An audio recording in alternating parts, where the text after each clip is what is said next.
Hello, my name is Rich Howard, owner of Architectural Builder Supply. In this video is to bring you a closer look at the Hager 1760 4x4 single acting spring hinge, full mortise, residential weight, stainless steel. This is a, so the 1760 is representative of the fact that it is a 3-knuckle sort of construction, which would be typical for a single acting spring hinge. It is a 4x4, which is on hinges like this. The height is the first dimension, 4-inch tall, 4-inch wide. Solid stainless steel. It's a magnet applied to it. Of course, no attraction because it's all stainless. This is shown in the polished stainless finish and is a non-template sort of pattern screw hole. And there is a link below this video showing everything important dimensionally about it called template. So be sure to review that.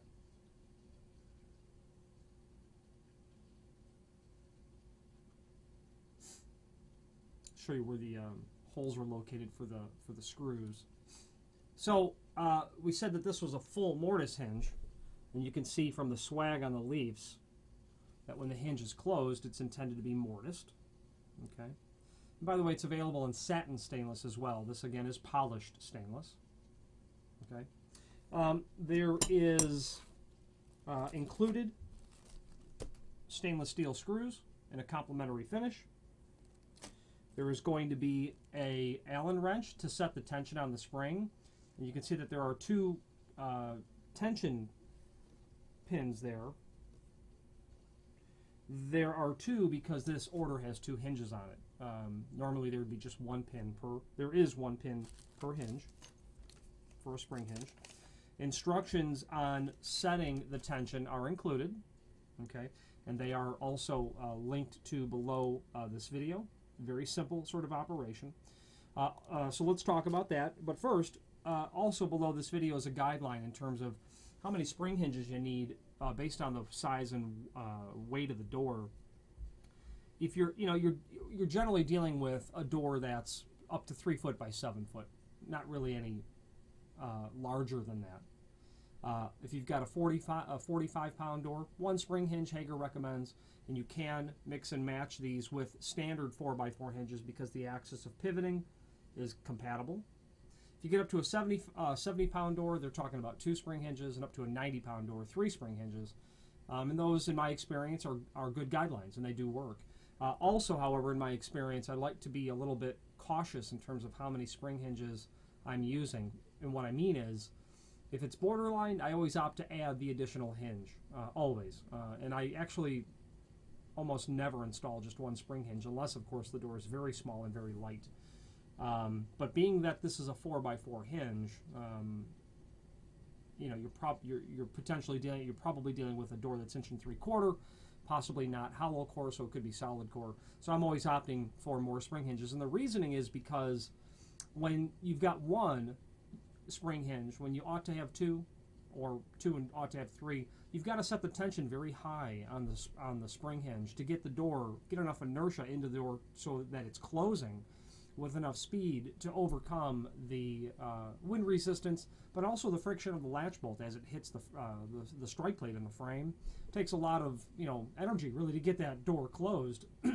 And I have found that when I've got more spring hinges rather than less, I can set those spring hinges so that I'm not oversetting the springs, but also at the very end of the closing cycle, I've still got enough torque, so to speak, to get the door fully closed, latched, and without slamming.